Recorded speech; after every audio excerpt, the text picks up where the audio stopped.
to stay awake for so many hours would bring about what's known as psychosis, Right. where you're hallucinating, seeing Without drugs. Yeah. Already. well, perhaps, yeah, I always Yeah. had to be the cause of it, but I would be hearing voices, like in my ears, like as if I had like an earpiece. I'd be hearing like voices talking to me.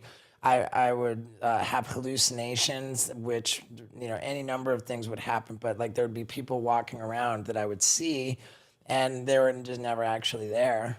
I had like these experiences with hallucinations, like tactile hallucinations, where you actually feel things. Like there was this big chair that I sat in, and like it just erupted into flames, and I thought it was the coolest thing ever because like the flames weren't burning me.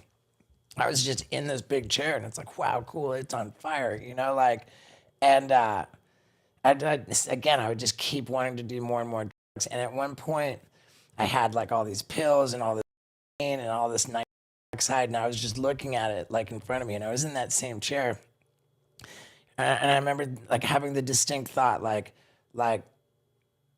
I'm straight up killing myself with all this, and I remember thinking like,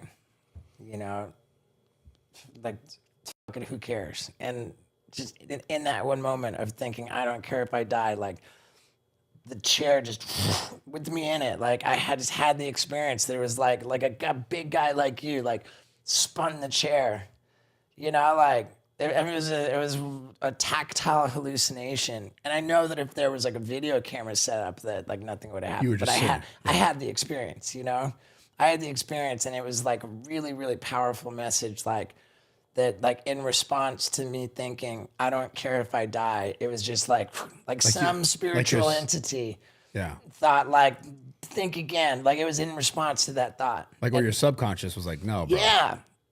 And that happened in 2007, and the following year in 2008, when I went to rehab, they put a lot of emphasis on like having a higher power. Like there's just a spiritual component to recovery, and it was very impressed upon me, very, very important to have a higher power.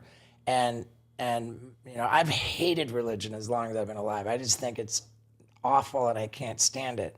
But I remember making a very deliberate decision in rehab that my higher power, what I'm going to pray to, is whatever made that chair spin with me in it. Because like it was a response to the thought, like, I don't care if I die, and like whatever spiritual entity made me have the experience of that chair spinning, like, is an entity that cares about me, that's not me, and it's like whatever it is. Do you have a relationship with God? Do you pray? I meditate every day. Yeah. I maintain an average of more than 40 minutes meditating every single day for coming up on 4 years.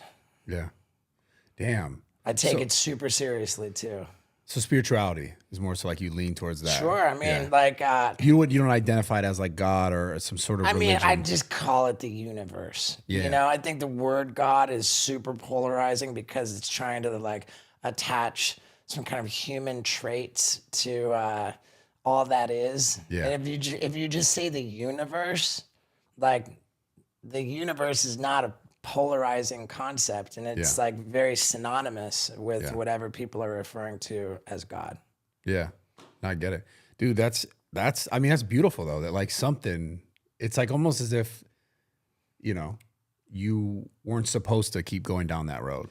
I mean, dude, I had a bunch of like little spiritual interventions where they were like, "Yo, what the f are you doing?" Moments. I had this wall of shoes that it was like there were horizontal shelves and vertical shelves. So there was all these cubby holes, and I had a shoe sponsor, and in each little cubby was a pair of shoes like on display. Yeah.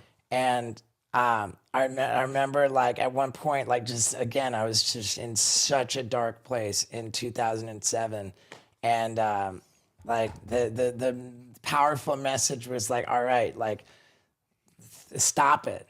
Stop with all the and stop it. And all of the shoes, the whole wall of shoes just started like you know, like tapping their toe, like, you know, like impatiently tapping their toes, like, okay, like we're ready, like, you know, stop already. You got to be done with this. Yeah, you gotta be done with it. And there was a notebook that I did my work with in rehab, and I wrote on it like that chair spun, those shoes tapped, period. And that was like that was my thing. I wrote on the notebook, man. Did you have people around you at the time that were like encouraging or not encouraging? I surrounded myself with yes people that would allow for me to keep. And it's sad because like there was nothing about those people that like they weren't bad people. They weren't, Yeah. you know, like they were just people who I was able to, you know, have a power dynamic over, you know, over Yeah, except like you like SteveO and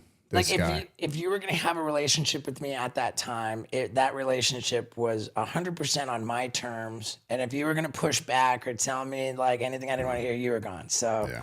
the only people that could be around me were yes people, and they were all wonderful people. But you know, they were like arguably as sick as I was. Yeah. So when that started to change for you, did you notice that like other aspects or other dynamics of your life got better? Like obviously taking drugs and not taking drugs is better. For sure. I mean, if you're asking, like, did I notice my life change when I got clean and sober? Like, Yeah, obviously, 100%.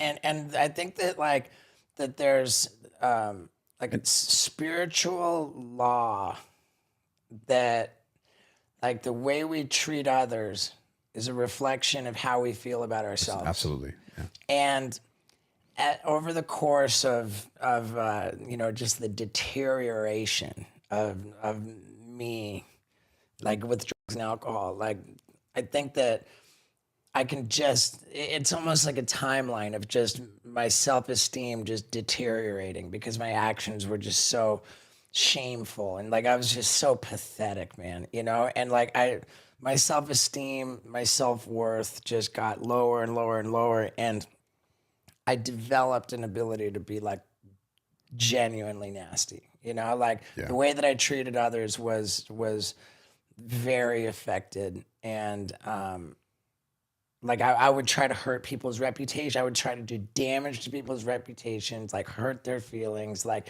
I was just nasty and venomous at times. And that's something that took a long time to heal from. Yeah.